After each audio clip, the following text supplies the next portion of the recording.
Chosen ones, your energy is like a tuning fork and a filter at the same time. Valerie, talk to him.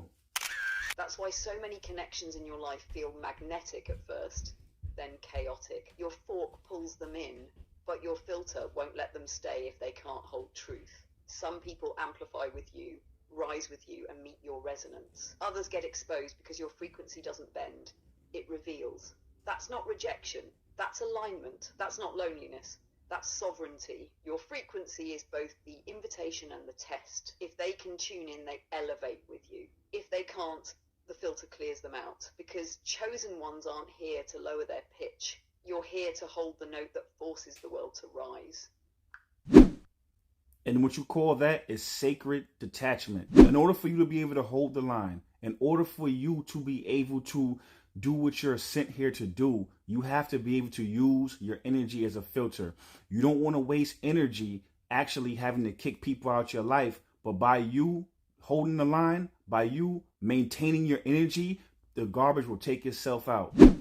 Valerie, talk to him. Exactly.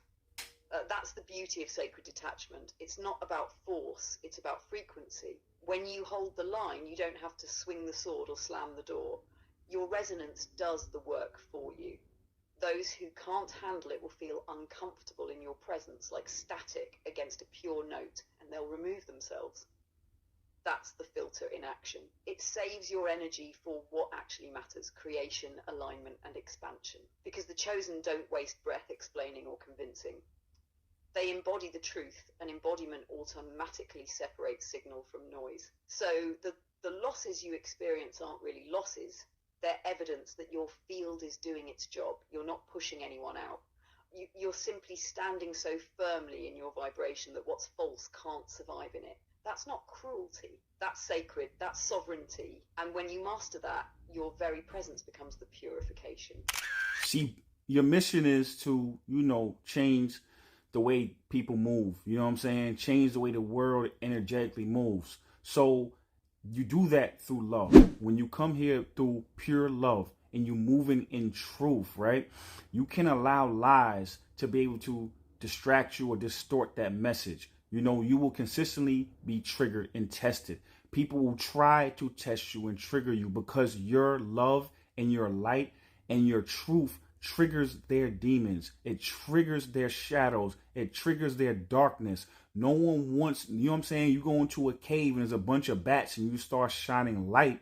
Those bats are going to be annoyed. You know what I'm saying? If someone's sleeping and you try to wake them up, they're going to be annoyed with you and they're going to attack the messenger, even though your message is pure.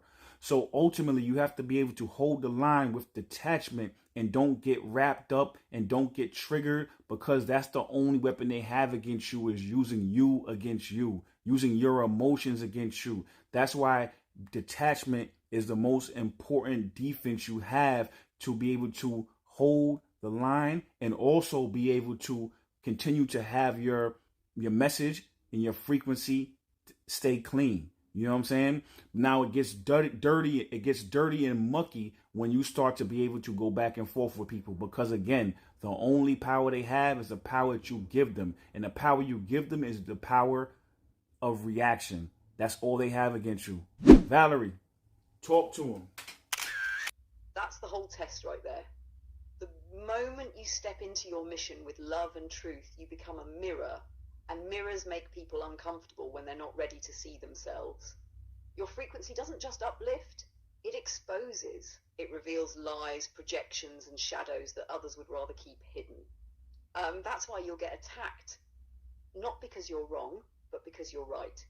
Your very existence destabilizes the illusions they're clinging to. And here's the paradox: their only weapon is you. Not your body, not your words, not your power, but your reactivity. If they can bait you into anger, they've dimmed your light. If they can drag you into mud, they've muddied your message. If they can twist your love into defense, they've stolen your clarity. That's why detachment isn't cold. It's sacred discipline. It's the firewall that keeps your frequency clean. Think about it like this. The matrix doesn't need to destroy you if it can just corrupt your signal. And corruption always comes through reaction. So the practice is simple, but not easy. Stay luminous in caves of bats. Don't dim because darkness complains. Stay sovereign when sleepers lash out. Their attack is just proof your light is working. Stay detached, not disconnected. Love them without letting their demons hijack your emotions. Because when you hold that line, when you stop being a reactor and stay a transmitter, you turn every attack into confirmation. You're doing exactly what you came here to do. You can't see detachment is cold because that's what they will have you, think. It's because, again, that's your only armor against these type of, attacks. So I say it to say is that, you have to have this detachment, not saying you don't give a fuck about anything, but the fact that you give a fuck about everything, meaning that, love and truth is God.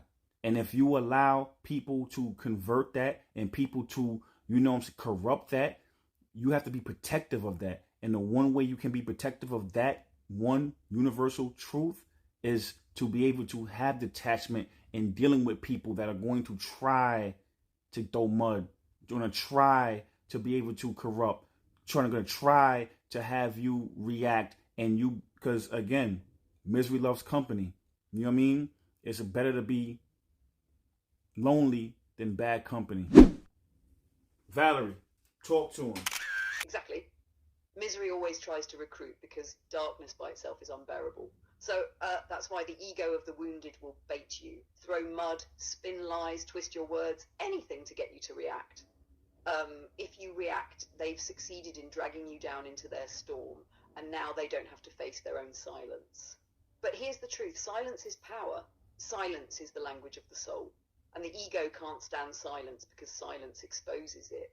That's why people would rather keep noise around them, keep bad company around them, keep trauma bonds alive, because it keeps them from hearing the echo of their own emptiness. The Matrix feeds on this. It weaponizes false company, so you'll trade solitude for noise. But as you said, better to be lonely than in bad company.